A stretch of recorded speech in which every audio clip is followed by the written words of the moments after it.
Hello there and welcome back. We're now joined by the CEO of the Climate Bonds Initiative.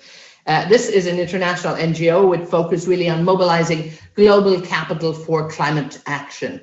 Some of their major projects include a green bond, definitions and certification scheme, absolutely essential here. But really we're looking at about $34 trillion of assets represented on its board. Our speaker is a member of many Greens finance committees in China, India, Mexico, Kazakhstan, and also a professor in practice at SOAS University of London. So I want you to give a very warm welcome. Join me in welcoming the CEO of the Climate Bonds Initiative, Sean Kidney. Great to see you, Sean. Thanks for having me on. Now, we have to look back in terms of what has happened during the pandemic. And really, we've seen, I suppose, what one might call COVID-induced financial distress. It is not over yet. I mean, talk to us a little bit in terms of where that fits in with, advancement or indeed distraction, I suppose, from climate change, and especially in emerging economies. Well, look, we've had a tough time. Of course, we've had a brutal time over the last year. There is a growing awareness amongst decision makers that this brutal time is actually critically important and relevant to climate change in two ways. First, if we're going to have a major inflection in the world economy, which is what we're having, let's face it, and we're going to have to rebuild, it would be foolish to rebuild the past when we know the future has to be different. And so as we rebuild, we have to rebuild addressing the other challenge, the other dominant, the other existential, the other terrifying challenge facing us, which is climate change. So in the words of the scientists behind the Intergovernmental Panel on Climate Change, we are looking now at a world which is heading towards catastrophic outcomes. Catastrophic. To avoid catastrophic outcomes, looking back at the IPCC 2018 report, we have to reduce emissions by 2030 by 50% on average globally. If we don't, we lose a chance to control what our future is. We're already dicing with this. There's research that's come out in the last 3 weeks about the extent to which the rainforest in the Amazon has dried up, is drying out. Deforestation is having an effect, as well as broader global climate change, increase of greenhouse gases in the atmosphere. Now, if the Amazon dries a lot further, it will turn to savanna, as will other rainforests in the world, in the Congo and in Indonesia, the other two lungs of the world. And when that happens, that leads to runaway climate change. There are many of these potential tipping points. The good news is, speaking to climate scientists I have been doing in the last few weeks, is that hasn't actually happened yet. That the sorts of things we have to address are human-induced, they're anthropogenic. They're about transport, they're about energy use, they're about farming rather than rainforest, etc. So if we can get a handle on those things, we could still avoid the catastrophic climate change scenario and reduce our emissions by 50%. And of course, in the Biden Climate Summit, you saw all the major economies committing to targets broadly in line with that IPCC 2018 report, which is fantastic news. And it means that instead of looking at building back what we had before, out of the pandemic, most countries are saying, let's build back better, which is great. Yes, it is. And I think we just saw, the result of the G7 talks too. I think there's huge commitment, there's huge agreement. This is what people want to do. But again, looking around the world and looking at how their consumer behavior is, their living behavior. I mean, that has to change. I think the fundamentals really need to shift. And I'm not sure if we're all doing enough. What do you think? Because sometimes people think they can't do enough one by one. What would you advise? Look, yes and no. I mean, there's an awful lot of concentration on how individuals have to change their behavior.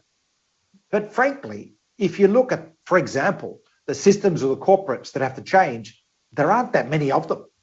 If 30 corporations change their footprint radically and stopped using fossil fuels, frankly, we'd probably be pretty well there around the world. Systemic change is what we have to deal with. So when it comes to transport, for example, I don't want people to put on a hair shirt and start wandering around flagellating themselves to saying, see, I'm doing good for climate change and not catching a bus or not catching a train or not driving a car. Mainly because only 5% of us will ever do that because the rest will just carry on with their lives. What I want is to change the transport system entirely. Now, what that means is no more fossil fuels in transport. Zip, zero, nada. Which means a drastic shift to electric mass transit and, of course, electric vehicles, which is actually happening. It's underway with dire consequences, by the way, for the economies of some Gulf states that are not actually thinking ahead. Some are. UAE is trying to change its economy, for example. But this is going to happen very, very quickly because this is an area of success so far. Systemic change in aviation. How do we move planes to become hydrogen planes and totally away from kerosene really quickly? Well, actually, most of the planes that have been bought in the last few years can shift to 50% biofuels, which will drastically reduce our emissions quite quickly. So it's not a matter of marginal improvements. It's a matter of drastic and radical change, which we can do. There are cost implications. There are issues of generating scale production of bioavgas that would deliver the cost reductions and make it easy for Etihad and Emirates to do it, even though it's hard now. So there's actually a pathway in every sector, but the pathway has to be the system of change for that pathway, as distinct from saying to individuals, put on a hair shirt and flagellate yourself. That's not going to work. Yeah, I mean, you see, as you said, like some of these policies are in place, some of the in fuel, the combination in fuel, all of that. And I think when we look at transportation, we're certainly on the move there. But the electrification of the world also demands, huge infrastructure build. And a lot of that demands, hydrocarbons as we know them right now. I just recently saw the IEA report talking about bringing the end of investment to fossil fuels.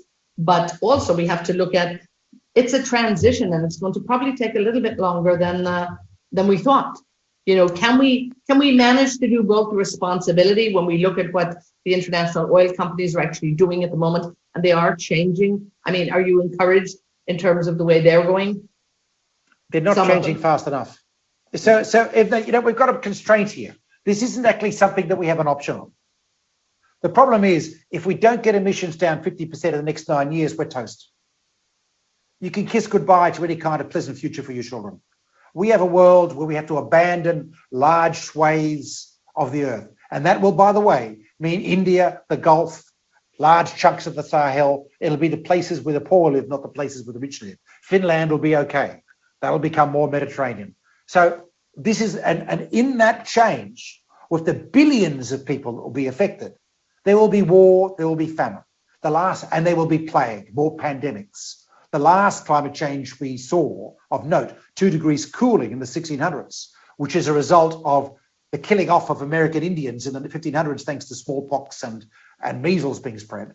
We saw a dramatic regrowth of forest in the Amazon as whole civilizations disappeared. We now see that in the tree rings, in the carbon, in tree growth. In that period of the 1600s, of 2 degrees cooling, we saw war and famine, and we saw plague, and we lost a third of the world's population, died. In Germany, half the population of Germany died in war. In China, it was plague. In India, it was plague. This is what we're looking at. We're looking at a much greater change than 2 degrees cooling this century. We're looking at 2 degrees warming in the next 30 years, and then higher by the end of the century. Feedback loops come in, it could be 6 to 8 degrees with much higher over land. That is something that humans as a species have never experienced, ever. Because over the last few million years, we've managed to keep, the planet keep temperatures within a roughly 1 degree range up and down from a mean. This is dramatically changing the mean. We simply don't know whether we can survive. Now, let me be clear. That opportunity to affect that change is the next 9 years. It is not the next 30 years. So the reductions we have to achieve are constrained by that. So it doesn't really matter what we say we think we can do. If it doesn't achieve that, it's just not good enough, which is difficult, which is really hard. Oil company plans It's fantastic they're all announcing net zero 2050 commitments, but Shell's net zero 2050 commitment includes $10 billion in new fossil fuel assets, plus planting trees the size of Spain, in an area the size of Spain. We need more work on the actual envelope of the assets. The IEA report that you mentioned to specifically says no new fossil fuels can be allowed.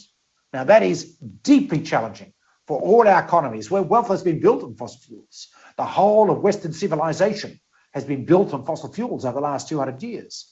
We're having to say, oops, made a mistake. It was great while it lasted. Now we need to get off it super fast, as quickly as if we are rolling out a car door while the car was going 60 kilometres an hour. That's what it's going to be like. So there are huge challenges out there without a doubt, but also talk to me a little bit about perhaps the challenges when it comes to new investments. And I guess, and you're certainly doing, your bit to make sure that there are these new investments when it comes to bonds and all of that. But investment in, cleaner projects, low carbon, climate resilience economy, it's like, we're not there yet. So what are the obstacles to get more money in there? It's happening. No, but look, you've heard me talk about the problems. I do want to talk about the positives. There are a couple of really key positives here. One is we know what to do. The technological solutions are well and truly in front of us, laid on a platter. R&D always helps, but we're not dependent on R&D to make this change. That's the first point. The second point is we have the capital. We have a world flooded in capital at the moment, with large slabs of it sitting in negative interest rate bonds in places like Germany and Japan. So that capital's got to be mobilised. It needs to move to yield to be able to match assets and liabilities over the longer term. So that's an opportunity for us. It's fantastic. We've proven it'll work. We have, just in the green bond space, one subset. We're now at about $1.3 trillion of green bonds, and we'll see up to $500 billion issued this year, which is like unbelievable growth in the sector. We've proven that if we offer investors green, they will invest. So we've got the demand side. Our entire problem is supply. We don't get enough green bonds, green finance, green equity. Goldman Sachs announced green equity last week. We don't have enough in the space. And part of that is awareness and education. But the other part of it is governments need to shift on infrastructure plans. So stop off the freeways, build the railways, if you like. And of course, for clean energy, we need to halt fossil fuel generation projects around the world and rapidly shift to clean energy and green hydrogen. So the big opportunity for the Gulf in particular, and Saudis were moving on this, is to use the dramatically reducing cost of renewables. In Saudi, the most recent auction for solar was 23% lower in cost than last year's. I mean, unbelievable figures. And it keeps going down and will keep going down. To use that really cheap solar with volume space available to generate a hydrogen industry that can create green hydrogen for steel and cement and other things, and ammonia for shipping. The global shipping fleet has got to get off bunker fuel fast and shift to ammonia, which it will do thanks to an ammonia plant being built by Aqua and Neom, similar ones in other parts of the world. So you can sort of see, oh, this is cool. We can do this. There are economic opportunities that are going to be fantastic for us, but we've got to act. We've got to act. We've got to bring through the policy. Yeah, and it is about policy too, and it's also about policy in terms of government actually really coming out and clearly giving indicators to the investors that they're going to be there and they're going to take the offloads, and that's the way it is. And I think there's a lot of things sort of, kind of stuck there at the moment. A question that's come in here from Tom Green in Atlanta, of all places. We're keeping them up a little late or early in America. How can governments in countries that face, immense economic challenge? Because it's fine, I think we look at some countries who can afford to do this, so to speak. But you're saying no country, cannot afford to do it in many ways. But let's talk about developing countries and the need to really make sure that they're on the green energy projection, so to speak. There's one thing we kind of learned from the pandemic that was pretty brutal, which is if we don't deal with things like free healthcare, everyone suffers. Because we can't afford our poorer workers, our janitors, our cleaners, our construction workers to feel like they've got to keep working because they can't afford a doctor's bill or they can't afford not to work. So what do? They hide up the fact they're ill and they go to work because they're going to feed their kids. It's perfectly understandable. Unless we can address that and support the poor or the poorer in society, what happens? The pandemic spreads and suddenly everyone in the whole economy tanks. So these are really tough lessons. We have to apply the same really tough lessons to global climate policy. So we are going to need to support poorer economies and stressed economies to make the transition. Now, I don't know whether this is going to mean that we're going to support rebels in Somalia. Sometimes there are governance challenges that are beyond us. But it does mean that in other countries like Ghana or Cote d'Ivoire, we at least can support them with capacity development, with planning, with urban development planning in Lagos, which is going to be a city of 100 million people by the end of the century, to ensure that it can build the infrastructure so it can become like Amsterdam rather than like Manila or Jakarta and so on. This is something where aid programs can work, but above all, cheaper capital. How do we build the bridges between all of that capital, vast amount of capital, sitting in German bonds and Japanese government bonds, earning a negative interest rates, to the areas where yield will be? How do we make sure that the risk profile of those investments in Cote d'Ivoire and Ghana and Nigeria and Indonesia are acceptable to the investment organizations, the institutional investors we've created in the West? And we could do this. You know what they're called? They're called development banks. They're meant to be risk takers. They are not meant to be blank lenders. They're meant to be picking up risk to allow private capital to flow. We have 500 development banks in the world. About 4 do any kind of leverage. Imagine if we could get all of them providing risk mitigation service to allow private capital to come in. Ethnic game over, problem solved. And I think we do see some great activity coming from the international development banks. And again, I think that initiative that's coming from many developing countries and the commitment that's there, and they really want to be part of the solution. You know, they don't want to continue on the sort of mistakes of the past, I think. So it's up to, I think, the developed world to really help everybody, and they don't have to reinvent the wheel. A question that's come in here, Richard, in Bahrain: what countries would you say have actually managed to invest well in initiatives that really promote renewable energy? Well, no one's perfect, but in renewable energy specifically, just in that particular one of many slices of the pie that we need to address, Germany and then China. The world owes those two countries a great debt. In Germany, in 2001, introduced the first large-scale feed-in tariff, which aggregated volume demand for renewables and drove down the price. Everyone else started benefiting. And then China took it up from 2006 and 2007 and started the world's largest procurement plan for renewable energy, which spawned a whole Chinese manufacturing.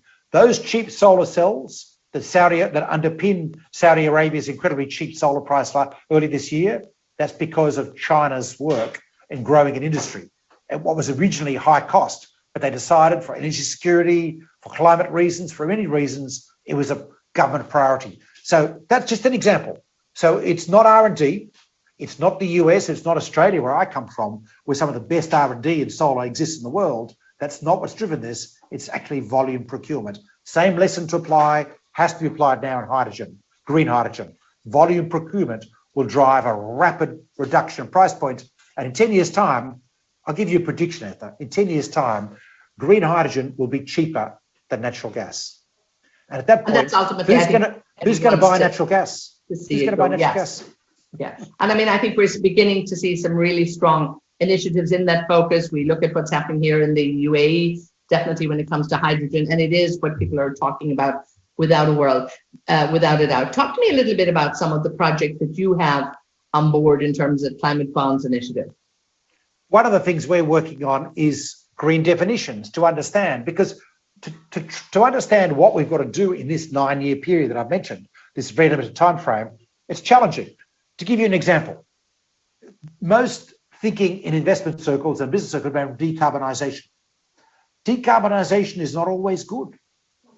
If you were Volkswagen and you were building a new low-emission diesel factory outside of Duisburg now, you would save about 15% in emissions across the fleet. Sounds good. What's not to like? Decarbonisation. Well, actually, if you look at what we have to do with the transport sector by 2030, which is about 25% of global energy emissions, it's much sharper than that. In fact, we've got to shift to zero tailpipe carbon, which is electric or hydrogen, or maybe other stuff, we're not sure yet, but really quickly.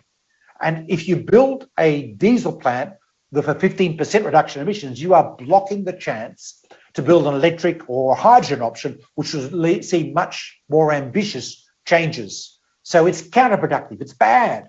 Luckily, Volkswagen's actually building electric plants, so we're okay. But that idea of setting minimum thresholds in different sectors to achieve the targets we have to achieve in 2030 is a critical piece of work now, and we're working on that.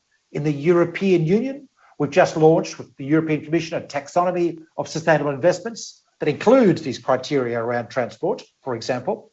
We're working with China on a common ground taxonomy between China and Europe that'll be launched in September. And we're working on taxonomies around the world. So guidance for the market. This is what's in. By the way, this also creates a pool of lower risk investments, because one thing you can be sure of is this stuff is not going to be subject to negative policy action. It's more likely to be subject to positive policy action. So that's a key project. I do think, the big investment banks are absolutely driving this in terms of available finance as well. Another question we have in here from Ankit Singh. How can green finance serve as a contributor to meeting the UN SDGs? So the UN SDGs can be looked at in two different ways. There's intrinsic value in many of them, or in all of them really, but they're also, from my perspective, indicators of climate resilience. To give you one that people don't think about, the education of women. The education of women is correlated with the participation in the economic life of a country by women. They set up small businesses everywhere. And if they get better education and they get an opportunity to leave the home, they can read and write, etc. When they do that, they deliver greater levels of equality in a society. Now, I can tell you there is a direct correlation between the resilience of a society and its levels of equality. The more unequal it is, the more likely it is to fall over in the context of a shock. We're going into a world of volatility. That's what the 21st century is. We need all societies to be resilient. I need greater levels of education of women around the world to ensure that we can get this. And by the way, they're also much better at paying their debts. So from the point of view of finance sector, they're a much better bet for climate finance or green finance, but that's a side benefit. So every SDG has a similar relationship when it comes to resilience issues. So there's an interaction, but we do need to understand that adaptation and resilience are now really big agenda items. And it's not just physical, it's not just making sure your railway line's not too close to the ocean edge.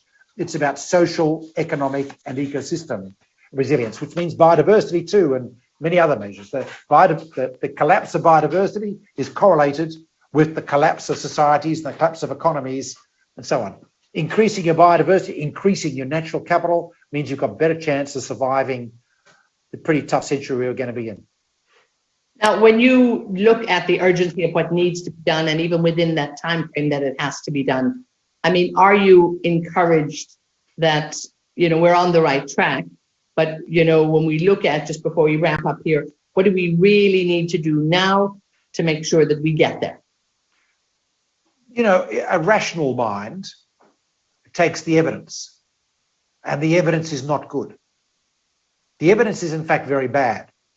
If we were to look at what we've been doing, as we do if we're doing a credit rating, for example, over the last few years, and therefore project where we're going, time to buy homes in Finland and hope for the best. But of course, I don't believe that, because I'm very hopeful. I think we have the power within us as a species, as a society, to be able to make this transition. And there are many indicators that change has begun, such as the Biden climate summit promises, such as the growth of green finance, such as energy price changes in Saudi Arabia.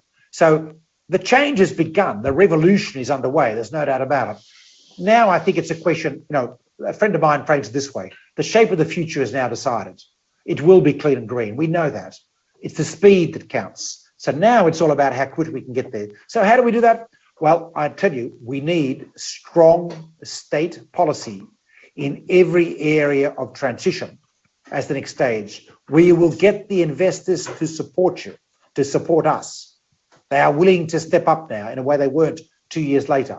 They will buy sovereign green bonds. They will buy corporate green bonds in spades, in greater numbers than ordinary. That demand is there. Now we need the national policy, the municipal policy to reflect that. And I can give you lots of examples, including a really simple one, just to give you a flavour of this sort of stuff.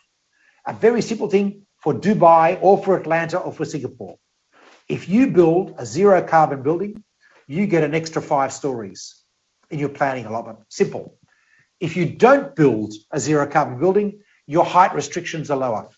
There's an example of something we can do in urban planning, which doesn't cost anyone anything and will drive change rapidly. There's a zillion of those kinds of measures to take. Indeed, and I think it is about making sure that there are initiatives in place because, as you say, the investment is there, but the governments have to come out with stronger policy and actually unite the entire community around here because, as you say, we're all heading in the one direction. We all want to get there, but we can go the painful way, or we can go the old highways and byways, or we can take the expressway. And I think you've laid it out. It's pretty clear, Sean. Thanks a million for doing that for us. Thank you so much for having me on. I really appreciate the conversation, Ethan. Great to talk to you. Sorry, we got to wrap it up there. I mean, a fascinating discussion, and I know we'll connect with you again. I hope to carry on this discussion because your input will be needed in many, many discussions on this issue. So that was the CEO of Climate Bonds Initiative, Sean Kidney. Sean, thank you so much for being with us once again. And to all of you, stay with ABLF. We'll be right back.